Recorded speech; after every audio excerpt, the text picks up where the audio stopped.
po tayo po'y manalangin. Lord, salamat po, Panginoon, sa gabing ito. Patuloy kami, Panginoon, na malapit sa iyo, Panginoon, at tinataas po namin ang aming mga sarili. Kami, Panginoon, ng inyong nakupin, Panginoon, at lahat ng aming mga karumihan, Panginoon, ay hihingi po namin ang kapatawaran. At dalayan namin, Lord, sa sa gabing ito, ay ang inyong presensya, ang aming maranasan, Panginoon, ang inyong pangungusap sa bawat isa, Lord. Maraming salamat po at patuloy na kayo po namin tinatalaga ang buong magdamag na ito. Samahan niyo rin kami, Panginoon, mag-isang aming mga papanalangin. Kayo po ang magbigay ng mga dalangin sa aming mga puso, Panginoon. Lord, maraming salamat sa iyo po lahat ng papuri, pagdakila, sa tanging pangalan ng aming Panginoong Jesus. Amen.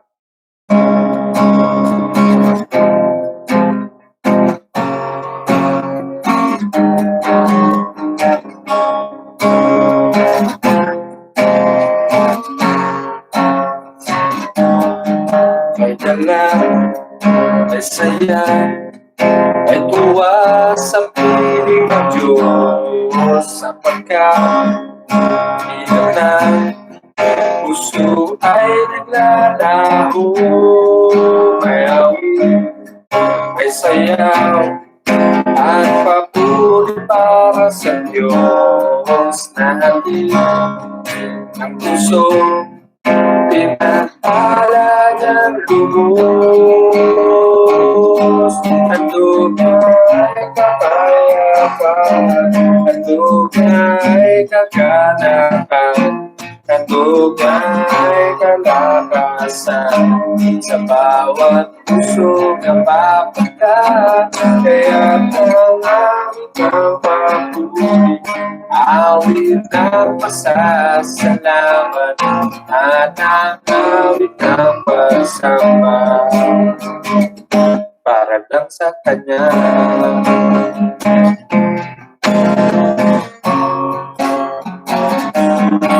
May gala, may saya, may tuwa sa piling ng Diyos, sapagkat hirap ng puso ay naglalaho.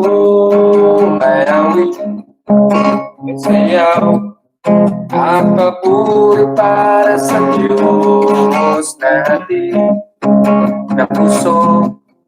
Pagpala niyang lubos, ang tunay kapayapaan, ang tunay kagalakan, ang tunay kalakasan sa bawat puso na papagkat. Kaya ang awit ng papuri, awit ng pasasalamat, at ang awit ng pagsamba ay para lang sa Kanya. Ang tunay kapayapaan, ang tunay kagalakan, ang tunay kalakasan sa bawat puso na papagkat. Ang awit ng papuri, awit ng pasasalamat, at ang awit ng pagsamba ay para lang sa Kanya. Kaya ang awit ng pagsamba para lang sa Kanya, at ang awit ng pagsamba ay para lang sa Kanya.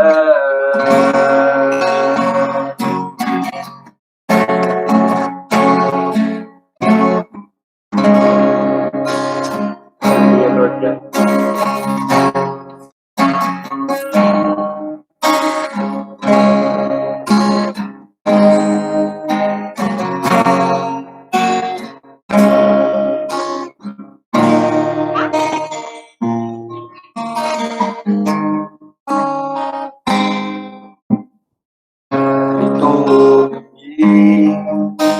Nagpapakumbaba, sumasamba sa isang Diyos. Hinahanap din karitan ng iyong wakas, sumasamo sa iyong pagkilos, at sa himig na hangin ang tanging dalangin. Kami tatapuin, narito kami, nagpapakumbaba, sumasamba sa isang Diyos. Hinahanap namin ang karitan ng iyong mukha, sumasamo sa iyong pagkilos, at sa himig na hangin ang tanging dalangin. Kami tatapuin, iparanas mo sa amin ang iyong kapangyarihan. Ipamanas mo sa amin ang iyong kaluwalhatian, hanggang ang aming talumpay mapuspos ng pulisan, at sa aming kalagitnaan ay bumaba ang kalamitan. Dakilang iyong ngalan, iparanas mo sa amin ang iyong kapangyarihan.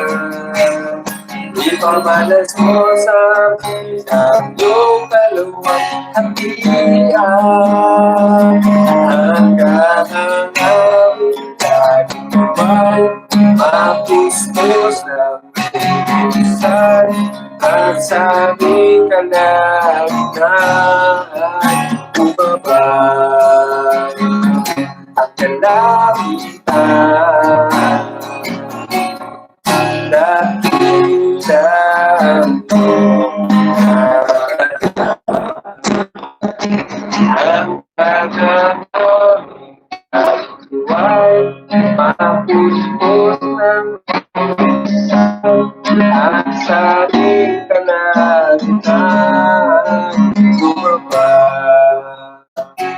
ang kalamitan. Dakilang iyong ngalan.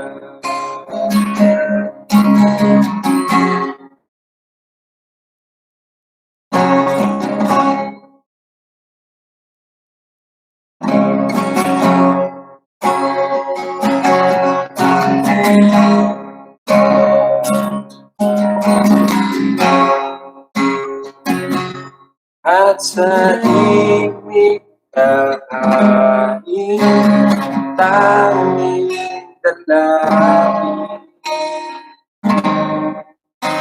kami tatapuin,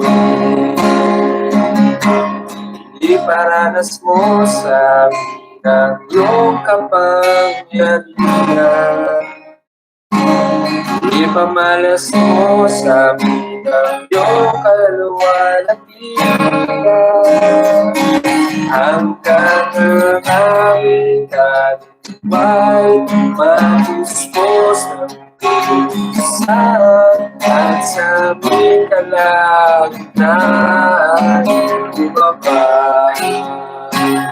ang kalamitan. Dakilang iyong ngalan, O Diyos, dakilang ang iyong ngalan. Dakilang iyong ngalan.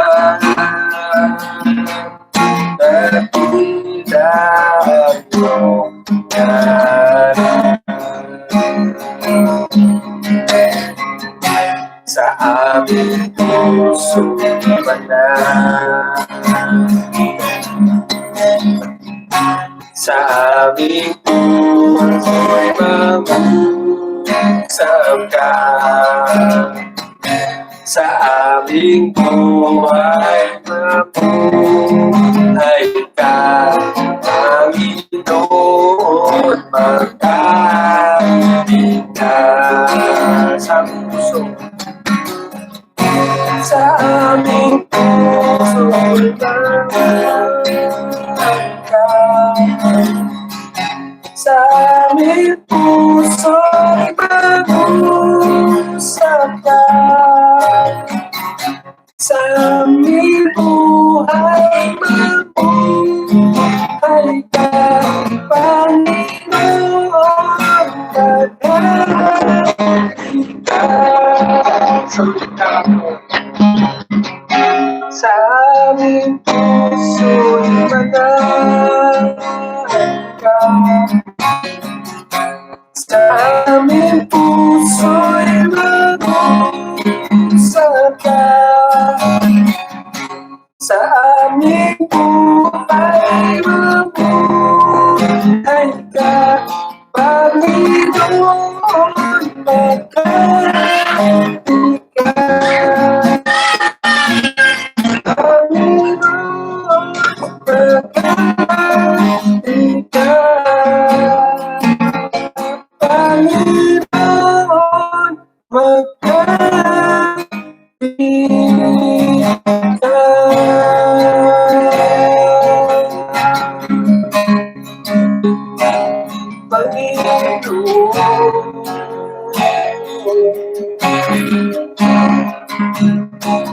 Tuluan natin ka, tatas ang ngalan mo.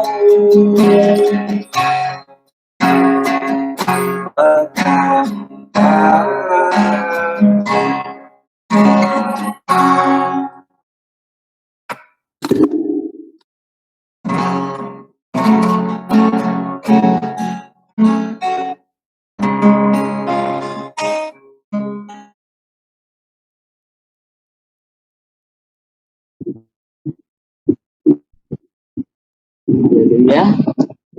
Glorify your name, Lord Jesus.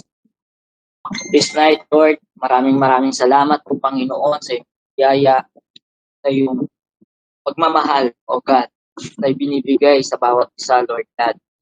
Lord, tunay nga na maghari ka sa buhay ng bawat isa, sa buhay ng bawat pamilya, Panginoon, na nakikinig at patuloy na nagpupuri sa iyo, O God.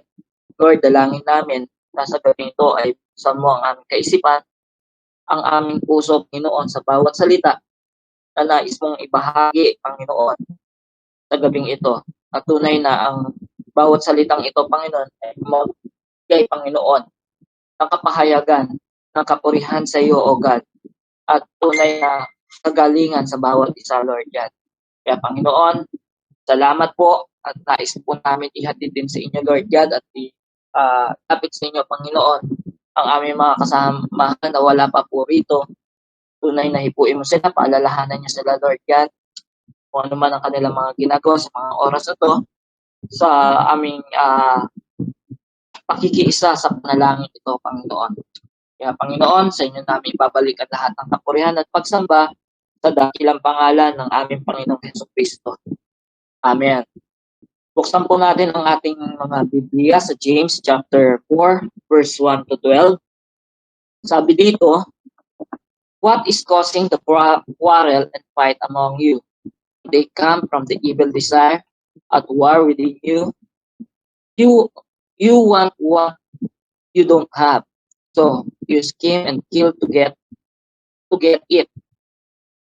You are jealous of what others have, but you can't get it.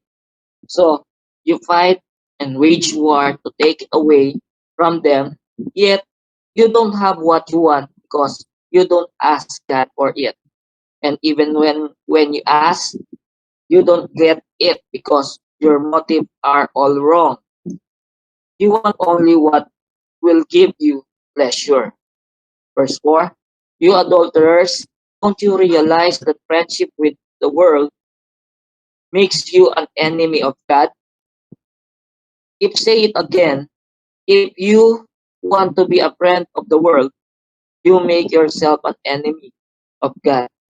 What do you think of scriptures mean when they say that the spirit God has placed within us is filled with envy, but He gave us even more grace to stand against such evil desire.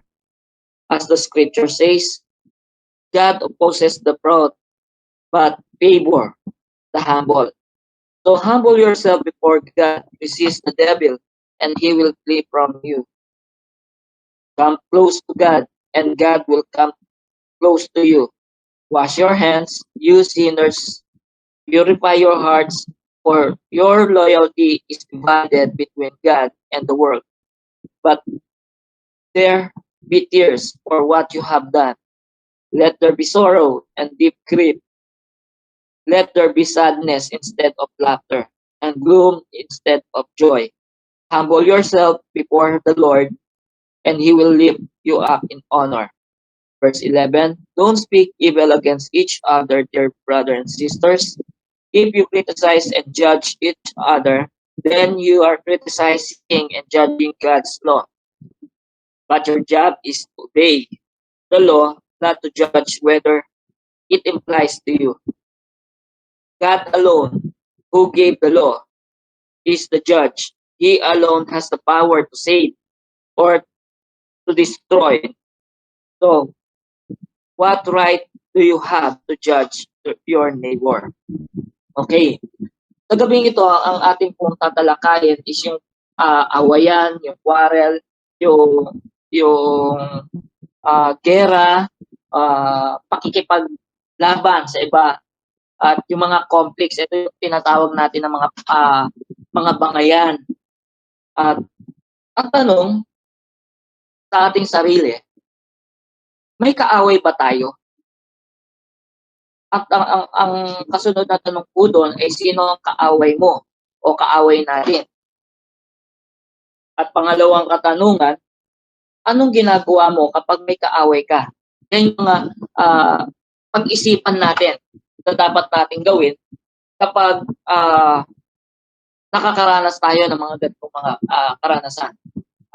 Naniniwala ako since the beginning ay meron na talagang labanan. Doon pa lang, kung papansin natin, ang origin ng war is doon sa Genesis chapter 14, yung thousand of wars had been fought. At hanggang sa panahon natin ngayon, ay nagpapatuloy pa rin yung iba't ibang klase ng bangayan, away ng bawat country, away personal, away magkaibigan. So, even away ng pamilya, mapapansin natin, hanggang ngayong panahon na natin, nangyayari. So, tignan natin yung mga klase ng gera na ating kinakaharap. Unang gera na ating kinakaharap sa ating kapanahunan ngayon is yung gera with each other. Kung mapapansin natin, sabi doon sa verse 1, what is causing the quarrel and fight among you? So, sabi niya doon, don't they come from evil desire at war within you? So, kung titingnan natin, dito pa lang, sa buhay natin, meron na talagang labanan. Meron tayong tinatawag na labanan sa isa't isa, at meron din tinatawag na labanan ng mayaman at sa mahirap, at labanan ng mga empleyado sa kumpanya o yung mga employer na tinatawag natin. At meron din tayong tinatawag na labanan ng nation versus nation and tribe versus tribe. At yung muli nga, yung family versus family. Ito yung tinatawag natin ubusan ng lahi. So, yun yung isang gera sa sa panahon ngayon na kinakaharap pa rin hanggang sa kapanahunan noon at hanggang sa kapanahunan ngayon na kinakaharap pa rin natin. At kung titingnan natin doon sa mga sa mga pangyayari niyan, ang habol lang naman nila is yung possession, ang habol nila is yung power, at lalo-lalo na yung confronting with each other. So, yun yung mapapansin natin doon sa war against each other. Pangalawa na makikita natin na labanan dito is war with ourselves o sa ating sarili. Sa papaanong paraan na sa buhay natin merong labanan. Kung doon pa lang nga sinabi doon sa verse 2 and 3, no? Tama natin yung 1. You want what you don't have. So you scheme and kill to get it. You are jealous of what others have, but you can get it. So you fight and wage war to take it away from them. Yet you fight. Don't have what you want because you don't ask God for it. And even you ask, you don't get it because your motive is wrong. So, napapansin natin yung isa sa mga nakapalibot dito sa labanan natin sa ating sarili is yung selfish desire natin. Yung sarili nating mga hangarin, yung mga wrong motive natin sa ating mga inilalapit. Ang ganda ng panalangin mo. Sabihin natin, yung panalangin mo, pag panalangin natin, mapapansin natin na maganda, pero sa isip-isip pala natin, iba pala motibo natin. So isa sa mga tinitingnan natin doon is sa personal natin na buhay is meron na tayong sariling labanan. Nakikipaglabang ka na sa buhay natin. Ang sarili mo, kalaban mo na. Because nananaig minsan kadalasan nananaig yung pangsariling kapakanan. Hindi natin tinitingnan yung kapakanan ng nakakarami o ng pangkalahatan.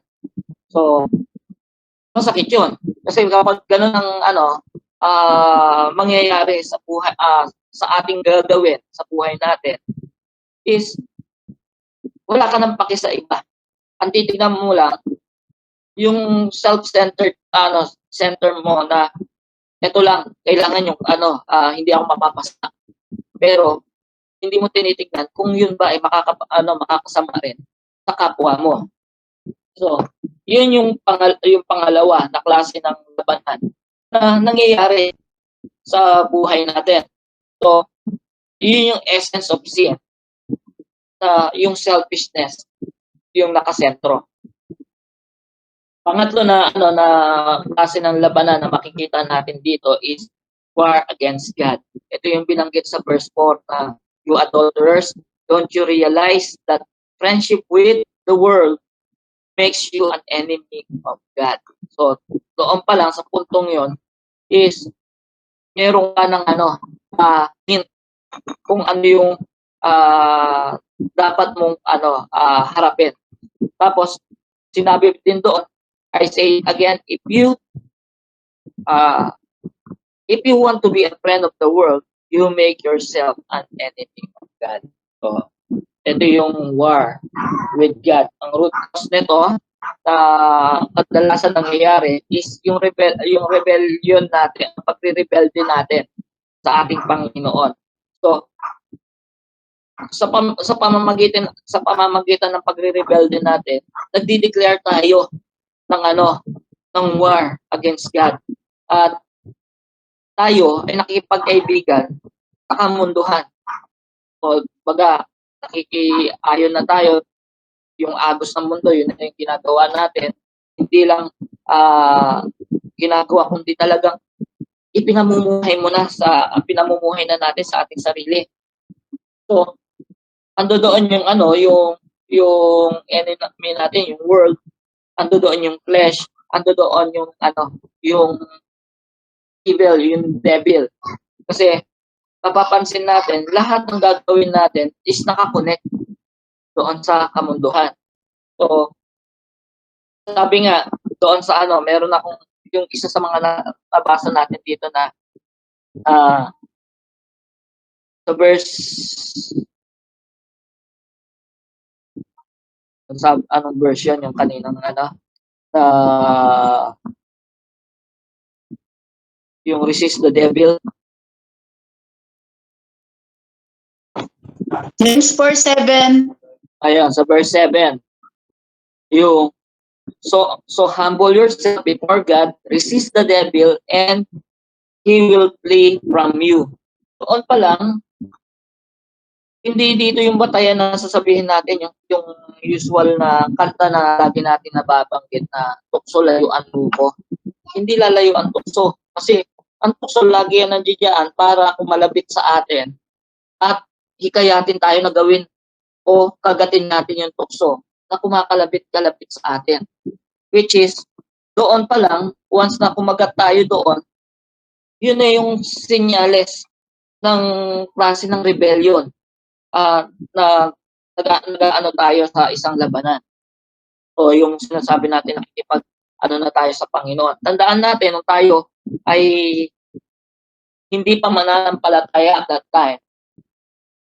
Kasi wala pa hindi mo papansinin to At hindi ka papansinin ng kaaway dahil alam niya nasa kanya ka na Pero nung time na tinanggap natin ang Panginoon, that time, doon din ang punto na nakipag-declare tayo ng war against the world o against the devil. At that time, nasa panig na tayo ng Panginoon. Pero ito nga, sabi ko nga, pwedeng mangyari na tayo is makipaglaban sa Panginoon through doon sa pakikipag-rebellion natin o yung pakikipag-rebelde natin sa Panginoon. Ngayon nakita natin yung tatlong klase ng labanan o yung pangayan na tinalakay natin. Tignan natin, ano ba mga cause nito? Bakit nagkakaroon ng labanan? So, una, makikita natin yung uncontrolled selfish desire. Minsan sa buhay natin o kadalasan sa buhay natin, yung pagiging natin, selfishness, yung ngayon nabanggit natin kanina. Ito ay isa sa mga nagiging cause ng isang pakikipaglaban. At yung pag-alis natin doon sa sa decision ng Panginoon ay isa rin yung ito na yung decision ng Panginoon, alam mo na yung dapat mong gawin, but iiwanan mo pa yung gagawin mo para sa Panginoon at gagawin mo yung sarili mong kagustuhan. So isa ring cause yun. Sumunod yung wrong motives natin. Imbis na tayo ay motivated, yung focus natin nasa Panginoon. Dahil mali yung ating pananaw o yung motibo natin, isa rin yun sa nagkokos sa buhay natin ng kaguluhan. At isa pa, yung pride. Pride means kapag sinabi natin yung pride natin, ito yung kaninang binabanggit na against doon sa tawag dito, yung absent ng humility. Kaya nangingibabaw ang pride kasi wala yung pagpapakumbaba. Tandaan natin, isang malaking factor ang humility sa buhay natin ng God. Kasi kadalasan ang pride ang nangingibabaw, lagi tayong napapasama. In fact, ito yung cause ng malaking gulo, yung pride. So, yung last na pwedeng pagmulan kaguluhan is yung judging one another. Yun yung binanggit sa 11. Don't speak evil against each other. Yan. Yun ito. So, ito yung boss. Anong dapat natin gawin para maiwasan natin yung mga bagay na sa atin para sa isang banan o yung tinatawag natin antidote sa dahilan na yon.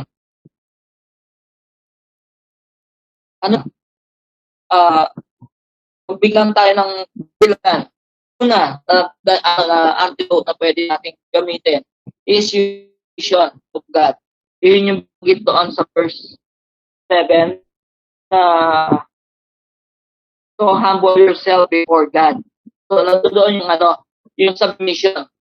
Kapag nag-submit na tayo sa Panginoon, sigurado yung natin makapabuti tayo. At the same time, mag-guide tayo ng Panginoon in the way kung paano tayo mamuhay bilang isang mananampalataya. And second, na antidote na pwede natin magamit dito is yung draw near to God. Mas lumapit tayo. Alam natin medyo napapalayo tayo sa Panginoon dahil sa mga circumstances, sa mga nangyayari sa paligid natin. Then, mas lalo tayong magsumiksik at i-search natin ang ating Panginoon at lumapit tayo. Sabi nga ng iba, wala na akong time. Actually, sa panahon natin ngayon, marami na tayong time because of this pandemic. Diba? At alam natin na dahil dito lang tayo, limitado ang ating dalaw pag tayo ay mga lumalabas, ito yung time na pwede tayong gumawa na magbigay tayo ng mas malaking time sa Panginoon. So, thirdly, yun nga, humble yourself before God. So, ito yung mga bagay na nagbibigay ng antidote. Meron pa akong isa, yung last, yung allow the Holy Spirit to bring forth yung fruit ng Holy Spirit sa buhay natin upang ma-apply natin yon sa ating mga buhay at sa ating pamilya. And surely, ako naniniwala ako na kapag yung ang banal na spirito ay inalaw natin na kumilo sa ating buhay at sa pamilya natin, magbibigay ito ng isang malaking fruitful sa ating pamilya at sa relasyon natin sa ating Panginoon. So, ito po yung mga dapat na lagi nating tandaan. Submit to God, draw near to God, humble yourself before God, and allow the Holy Spirit to bring forth His fruit in our life. So, sa gabing ito, yun lang po ang aking maibabahagi. At kung meron po kayong idadagdag, open po ang ating mic para doon sa nais na magsalita.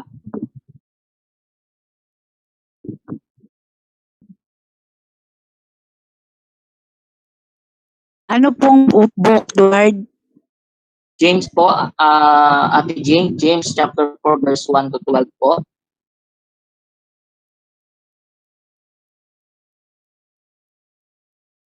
Meron po bang additional po sa mga nakakinig?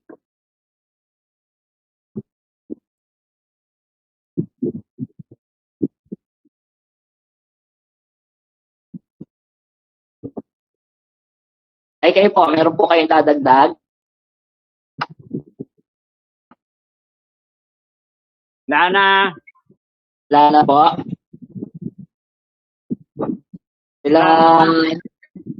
Sila Ima po.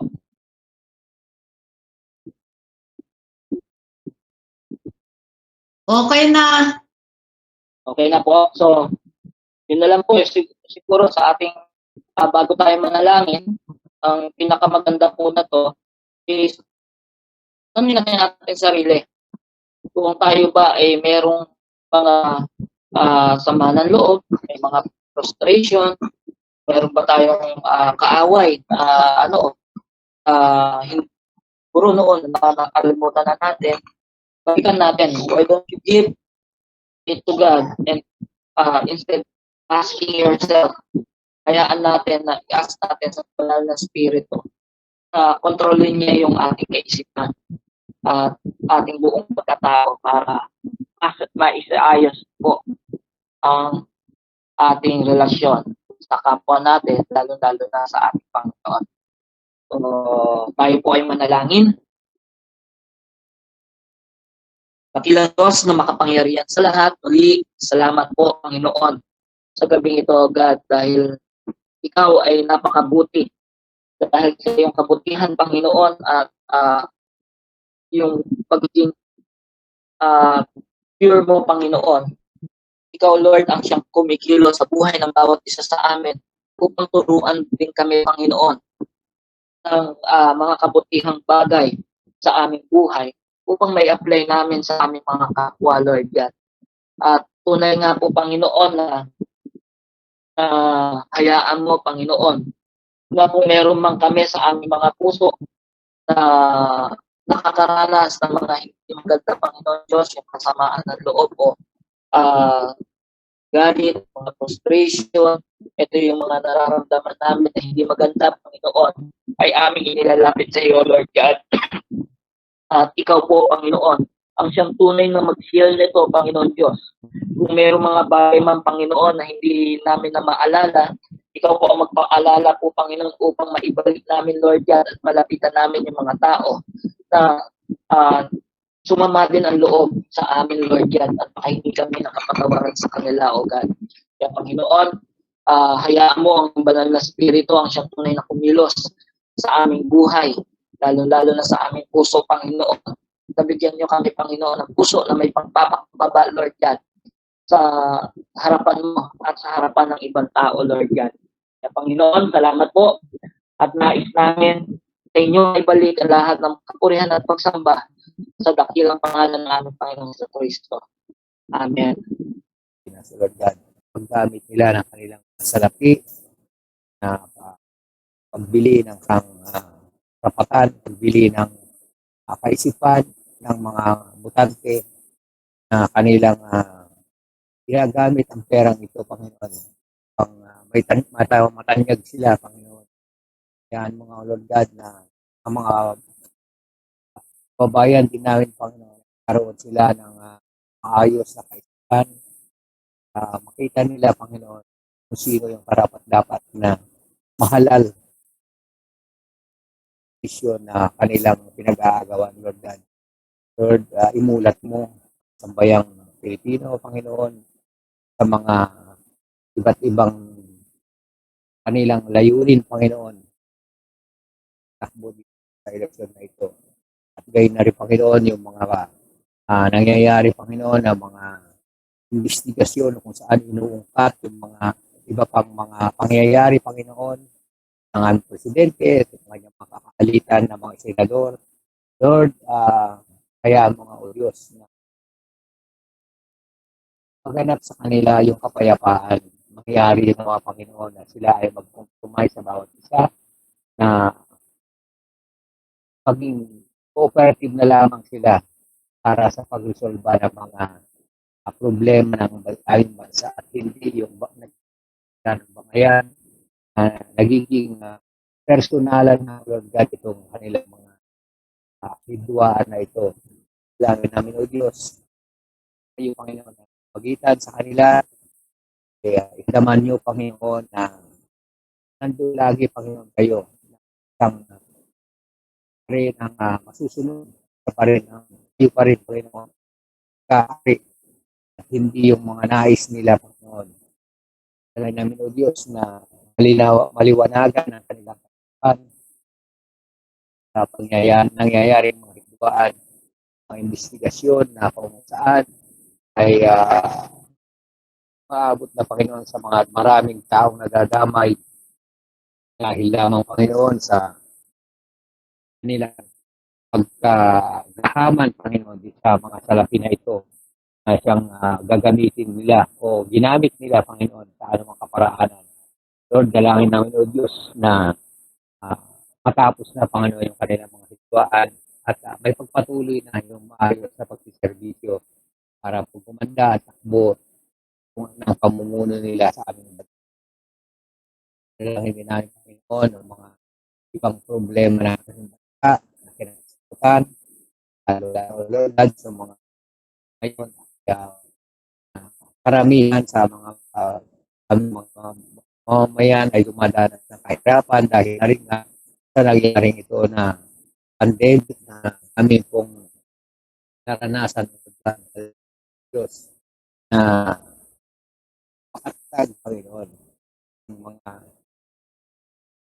mga taong ito, Lord God, lalo-lalo na po Diyos, yung mga kababayan namin na dumanas talaga ng sakit na ito, nagkaroon sila ng wala ng kanilang mga buhay, wala ng kanilang harian, paho, at iba pang mga bagay na inakaw itong COVID-19 na ito ang ating kaaway na sa dalangin namin Diyos.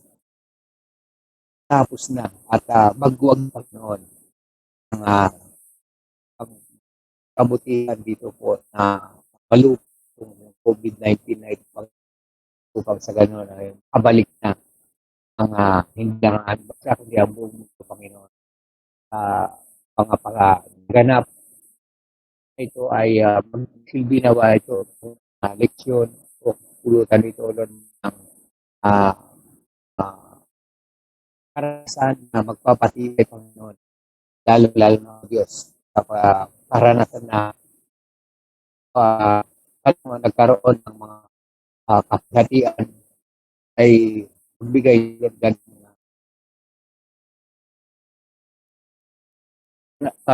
na magbigay Panginoon ng inspirasyon o lalo Lord God lumakas itong mga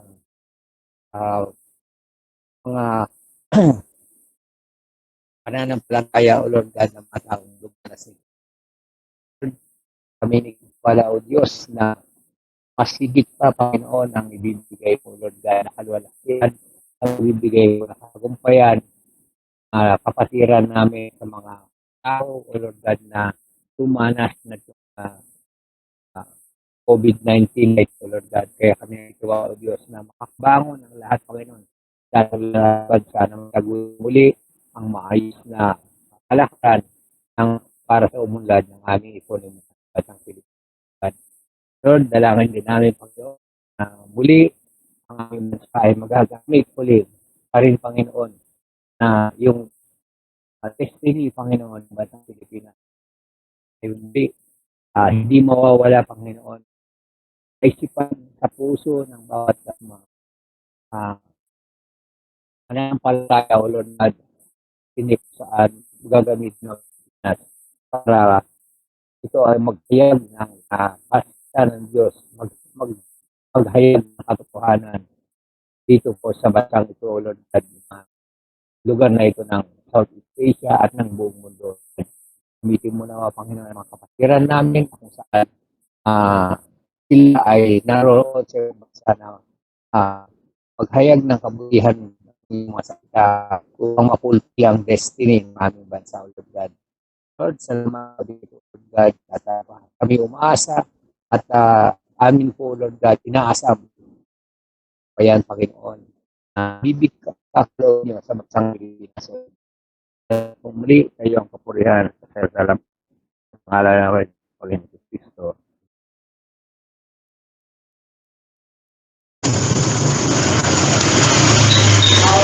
Panginoon, patuloy po kami nagpupuri at nagpapasalamat, Panginoon, sa iyong kabutihan, sa iyong katapatan, sa iyong pagmamahal at patuloy na pagkakaloob ng lahat ng pangangailangan namin. Lord, nagkakaisa po kaming nilalapit, Lord, na ikaw ang kumilos sa aming presidente na tanggalin niya po ang discrimination between po, Lord, sa nabaksinan at hindi nabaksinan, Panginoon. We pray po, Lord, na ma-restore na muli ang face-to-face na panambahan sa church, O God. Kayo po ang mag-miracle, O Lord, sa aming presidente. Ikaw ang magbigay sa kanya ng maliwanag na instruction, Lord. We pray na matuto siyang kumilala sa inyo, maengkwentro kanya, at isurrender niya ang kanyang buhay sa iyo, Lord. At nawa, kagaya nung nangyari sa hari ng Nineveh, Panginoon, na siya mismo ang manguna sa amin upang manalangin, Panginoon, mag-call ng prayer gathering, O God, with protocol, Panginoon, sa Luneta. We pray, Lord, na nothing is impossible to you, Lord. We need your miracle, O God. Kaya ganun din po, Panginoon, pinagpipray din namin ang aming church, lalo-lalo na sa darating na virtual service, O God. Ikaw ang patuloy na maghawak ng technical na equipment, O God, at maging yung mga internet, O God, ay magiging malakas ang mga signal sa bawat isa na kung saan ay makapag-join, Panginoon, sa gawain na ito. And we pray, Lord, na i-anoint mo ang praise and worship team, i-anoint mo ang mag-preach ng iyong word, Lord. And we pray, O God, na sa pamamagitan ng broadcast na ito ay maikalat ang iyong mga salita at bawat na makakarinig ng iyong salita ay mayroong kapangyarihan para magkaroon ng tunay na transform sa buhay ng bawat isa at patuloy na malalim na relasyon sa inyo, God. Lord, humingi rin po kami ng sapat na budget para makabili na po kami ng laptop at cellphone na walang ibang gagamit kundi ang church lang po talaga. Kaya dalangin namin, Panginoon, na kayo po ang kumilos, gumawa ng miracle, O God, upang i-provide lahat ng pagamitan upang kami ay hindi rin po mahuli sa mga updated na pagbo-broadcast, Panginoon, at maging malinaw ang perception ng mga nag-view, Panginoon. At Lord, dalangin din po namin na kayo ang patuloy na mag-provide ng provision para makabili na talaga kami ng lahat, Panginoon, for the church, O God. Alam namin, Lord, kahit sa gitna ng crisis, nothing is impossible to you. Kaya mo i-provide, Panginoon. Loobin mo, Lord, na ang budget ay pagkaloob sa amin ay kakas na po namin ang pagbili ng lupa at maging pagpapagawa, Panginoon. Alam namin, Lord, na unlimited ang iyong resources at kayang kami provide para patuloy mabigyan ka ng kalwalhatian, Panginoon.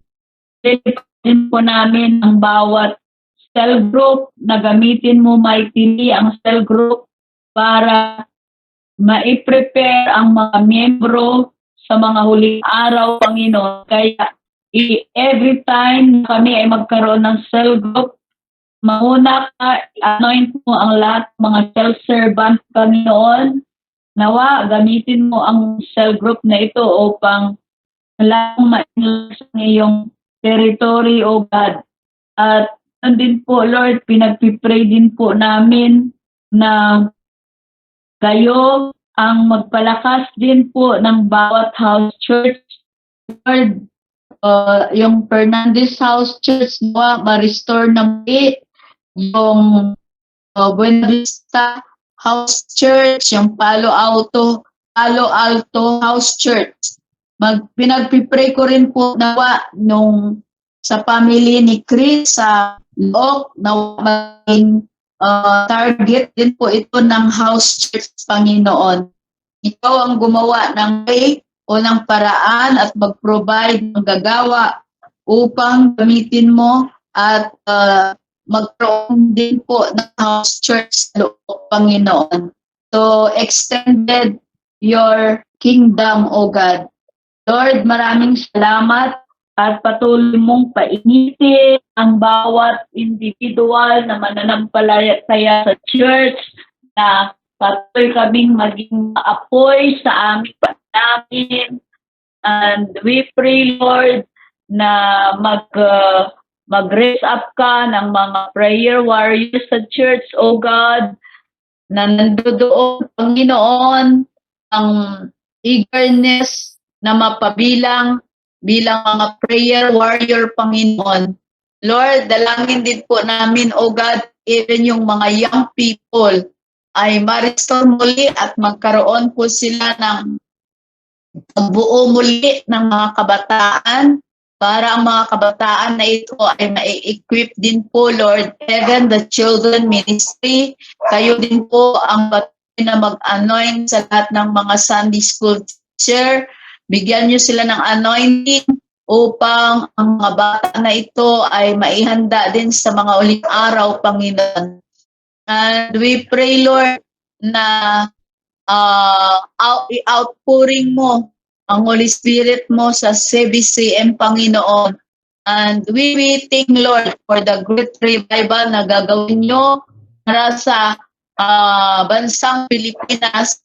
At we desire, so God, na kami ay isa sa mga mangunguna para ma-experience ang great revival na parating pa lang, Panginoon.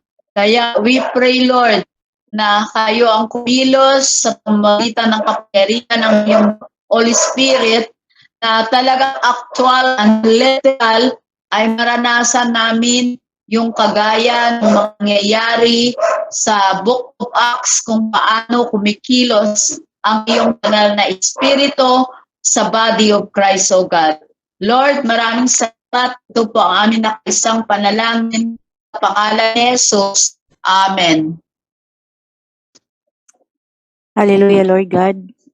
We worship you, Lord. We magnify your name, Panginoon. Maraming nga pong salamat, Panginoong Diyos, sa iyong presensya, sa iyong mga salita na aming pong pinagbubulay-bulayan ngayong gabi.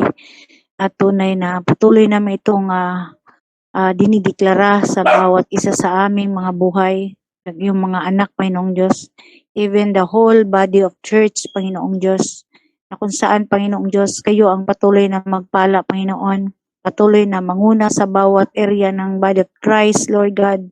Patuloy mong pasiglahin ang bawat manampalataya, Panginoong Diyos. Patuloy mong pasiglahin ang lahat ng mga nanghihina sa mga oras na ito, Lord God. At patuloy kang magpapahayag na yung mga salita, Panginoong Diyos.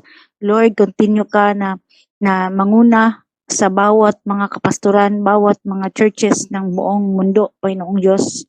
Hindi lang sa lugar ng aming bansang Pilipinas, bagkus, Lord, ang body of Christ, Panginoong Diyos, ay tunay ay ikaw po ang kumikilos nito, Panginoong Diyos. Pagkaisahin mo, Panginoong Diyos, ang bawat mga anak mo ng isang layunin, Panginoong Diyos, at i-revive mo, Panginoon, ang mga bawat isa, Panginoong Diyos, lalo sa kalagayan na ito, Panginoong Diyos, na nasa virtual na lang po, Panginoong Diyos. Dalangin namin na marami pa po, Panginoong Diyos, na magagawa at marami pa pong gagawin pa ang mga anak mo, Panginoong Diyos, sa inyong tulong at kapangyarihan, Panginoong Diyos, to spread your gospel, Panginoong Diyos. Lord, we pray, Panginoong Diyos, for all the churches, O God, na kung saan, Panginoong Diyos, ang inyong patuloy na pagpapala, Panginoong Diyos, spiritually ay patuloy na ibuhos mo, Panginoon. Dalangin namin din po sa aming pong church, Panginoong Diyos, kayong patuloy na magpala, Panginoong Diyos, mula sa aming pastor, down sa amin po ang lahat ng mga membro, kahit man yung mga membro na naalis na sa amin, Panginoong Diyos, ay nandun na sa iba.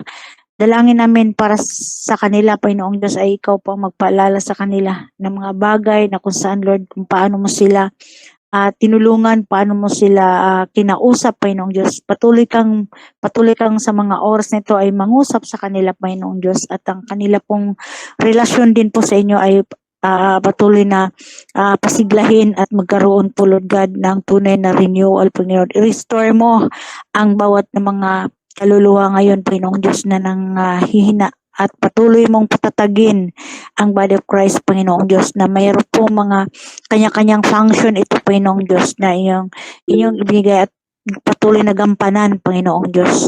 Lord, we pray for all the believers, Lord, coveran mo po na yung banal na dugo laban sa mga viruses, Panginoong Diyos. Huwag mo pong pahintulutan, Lord, na marami pong madagdag pa sa mga nagkaroon ng positive sa mga oras na ito, O God. Dalangin namin ang inyo pong patuloy na pag-ingat sa bawat isa sa amin, Panginoong Diyos. Ma-vaccinate ba ito o hindi, Panginoong Diyos. We pray, Panginoong Diyos, for your covering protection, for your mercy, Panginoong Diyos, for your protection, Panginoong Diyos. Maraming salamat, Lord, sa lahat ng inyong patuloy na pagbibigay sa amin ng magandang kalusugan. Dahil isang pagpapala ito sa bawat isa sa amin. Nawa patuloy mo lang, Panginoong Diyos, na maging pagpanalanginin ang bawat isa na kung saan, Lord, ay sabi nga, patuloy lamang lumalapit sa inyo. We draw nearer to you, Lord God. Kahit man amang mangyayari, Panginoong Diyos, sa inyo pa rin kami patuloy magdidepende dahil ang inyong mga pangako kailanman hindi po na nag-fulfill, Panginoong Diyos. Ito po ay tunay na nangyayari, Panginoong Diyos. At tunay, Lord, na ang aming pong pinananiwala at pinanampalatayan dahil ikaw yung aming Diyos na dakila at mapagmahal at Diyos na napakalaki at patuloy na nag-provide sa lahat ng mga pangailangan. Sabi mga Philippians 4:19, and my God supply all our needs according to your richest glory, Lord. Thank you for your richest glory, Lord, na hindi na ubos-ubos na kayamanan, Panginoon. Dinideklara namin to sa bawat mga pamilya na yung mga anak, Panginoon, sa CBCM.